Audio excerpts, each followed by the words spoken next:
Well, what was that? A demonstration of the title.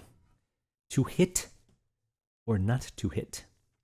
When I first started getting, good, whatever that means, and here at the Bass Player University, I don't look at things as good or bad.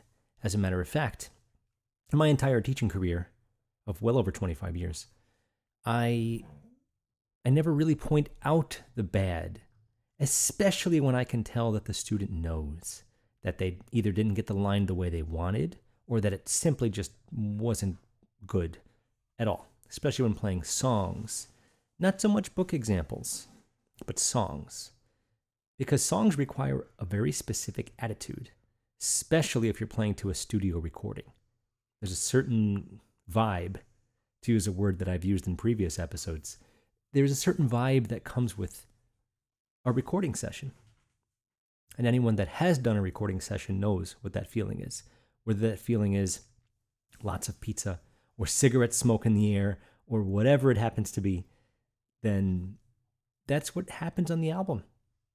Outdoor, indoor, amplified, direct, all of these things turn into a specific sound. And it's never quite what you expect. Again, with anyone that's done the studio thing, you get to the studio and you can practice all you want. You just never know until you get to that point. So, what happens? What happens when we need to play cleaner? What happens when the recording itself doesn't have any percussive elements, but you play that way? What if every time you mute, instead of just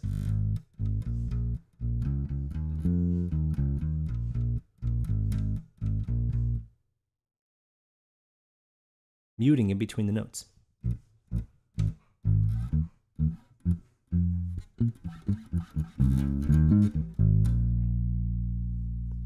What if you end up doing this?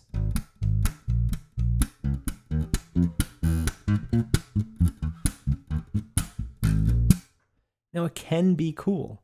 You can provide a groove. You can be a drummer.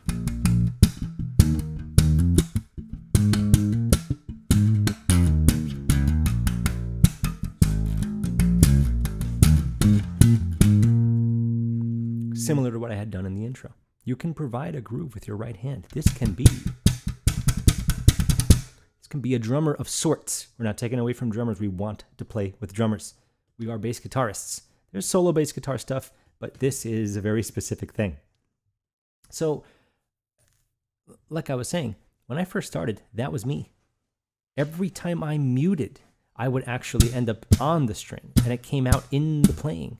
Now, I turned it into my own style, especially because after I was getting my early goings done and I ended up playing live more often, I was playing live metal much more than other styles. I certainly wasn't doing a cover band thing. I was playing covers before these metal bands. And they were nice enough to let me in. I was much younger than them at the time. So it wasn't a big deal then. The hits were covered that I was hitting. But then I hit the studio. And I realized very quickly that my play style wasn't quite fitting for that scenario. And I needed to play more, let's just call it open. I needed to be more specific with my touch and my levels. I needed to control how hard or soft I was plucking and or hitting. Because when you're playing metal, you got to hit sometimes, right? What are you going to do? I mean, if you're not doing this, that's metal, right? But when you're not doing that, then it's time to take a more relaxed approach. The first thing you want to do is get very, very good at alternate plucking. I think alternate plucking as a just across the board technique, especially when you're first starting, is a really, really big deal because I did not focus on strict alternate plucking at first. You can see I even used 3 fingers to pluck just now. I've practiced plucking with 3 fingers a lot, a whole lot, and for many different reasons, especially with metal. If you're not using a pick and the line goes like this,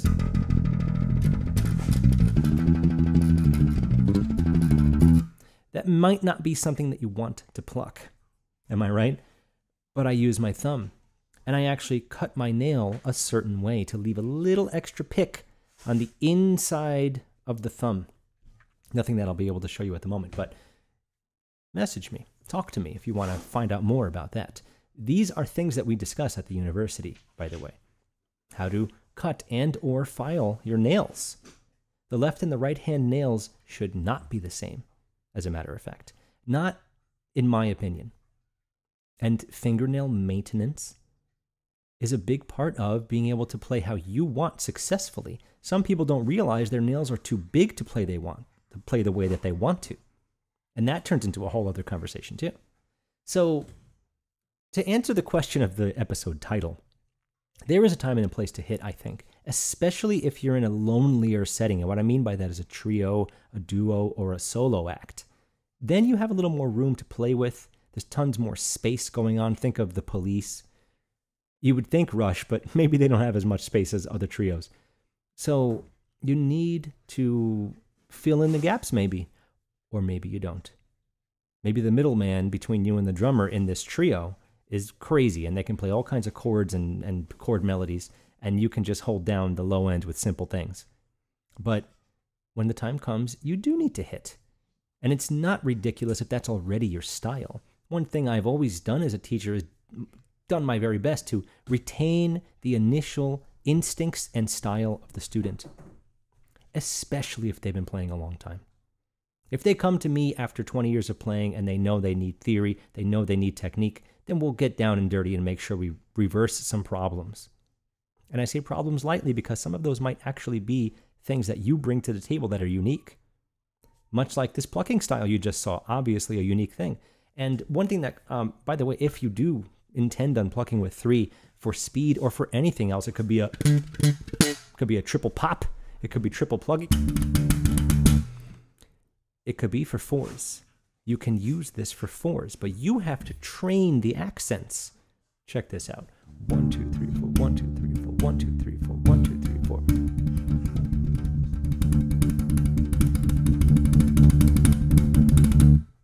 That's 4 with 3 fingers. This can be done, but it takes a lot of time. I have to accent every other finger. Ring, middle, pointer. Ring, middle, pointer.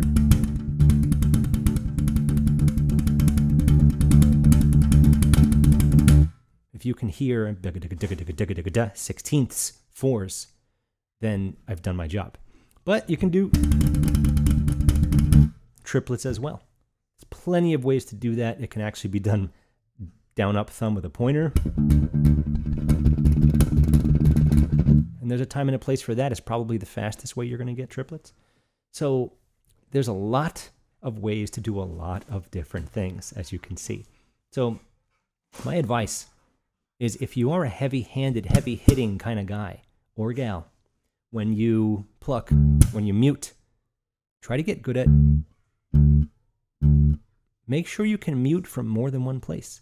Make sure that you're not just muting right here, because sometimes, you hear it? Sometimes you can get harmonics. Same for here. If that's your only mute, you're going to get noise. Spread the hand out. Hear the difference? Dead note.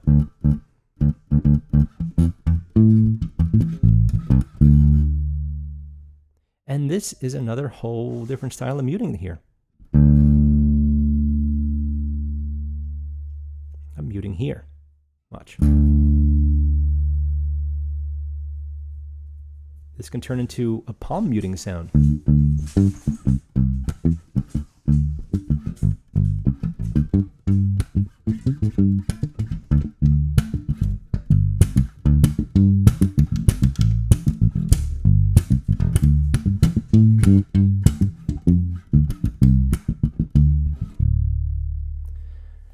Time and a place for everything. And you need to be able to do both. Clean muting, clean playing, alternate plucking, strict finger control.